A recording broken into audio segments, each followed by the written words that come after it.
ini saya sedang berada di Masjid Nurul Islam Rungkut Asri Timur, Kota Surabaya. Di sini saya menemukan sebuah kata, yaitu dilarang tidur atau tiduran di tempat sholat. Penulisan kata tiduran tidak tepat dalam konteks tersebut. Kata tidur adalah bentuk yang benar untuk menyatakan aktivitas beristirahat, sementara tiduran lebih bersifat informal dan kurang baku. Dan tulisan ini salah. Sebenarnya yang tepat adalah dilarang tidur di area masjid. Penggunaan frasa dilarang tidur di area masjid lebih tepat dibandingkan dilarang tidur di tempat sholat, karena ada beberapa alasan. Yang pertama yaitu konteks dan luasnya area. Area masjid mencakup seluruh bagian masjid termasuk ruang ibadah, halaman, dan area lainnya. Sedangkan tempat sholat lebih sempit dan spesifik pada tempat di mana ibadah dilakukan. Penggunaan istilah yang lebih luas memberikan pemahaman yang lebih jelas.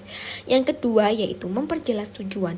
Menyebutkan area masjid menekankan bahwa tindakan tidur tidak diperbolehkan di seluruh masjid, bukan hanya saat beribadah. Hal ini membantu menjaga suasana masjid sebagai tempat yang tenang dan khusyuk. Yang ketiga yaitu menghindari ambiguitas. Istilah tempat sholat dapat menimbulkan kebingungan mengenai bagaimana yang dimaksud dengan menyebut area masjid. Instruksi yang menjadi lebih jelas dan menghindari potensi kesalahpahaman. Yang keempat yaitu etika dan adab. Menggunakan frasa yang lebih tepat menunjukkan penghormatan terhadap fungsi masjid sebagai tempat ibadah. Ini memperkuat pentingnya menjaga kesopanan dan adab di dalam masjid. Dengan demikian, penggunaan dilarang tidur di area masjid lebih efektif dalam menyampaikan pesan dan menjaga suasana yang sesuai di tempat ibadah. Surabaya. Kata masukkan botol plastik melalui lubang di atas mengandung ambiguitas karena bisa ditafsirkan dengan cara yang berbeda. Yang pertama, masukkan ke dalam lubang mengartikan bahwa botol plastik harus dimasukkan ke dalam lubang yang berada di atas permukaan atau wadah tertentu.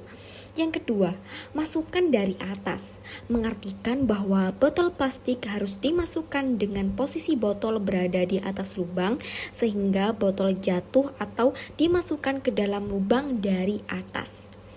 Ambiguitas ini dapat menimbulkan kebingungan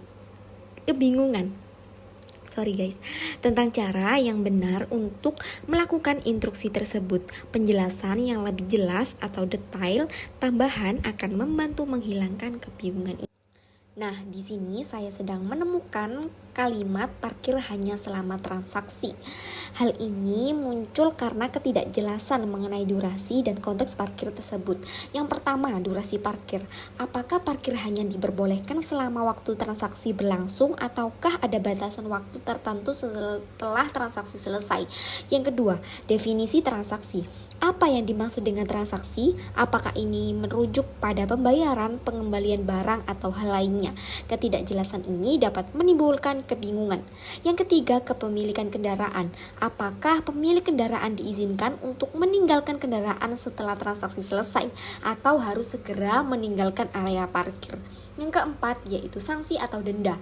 Apa yang terjadi jika seseorang melebihi waktu yang ditentukan? Apakah ada konsekuensi bagi pengguna yang tidak jelas mengenai aturan ini? Kejelasan dalam komunikasi mengenai kebijakan parkir sangat penting untuk menghindari kesalahpahaman dan memastikan kepatuhan.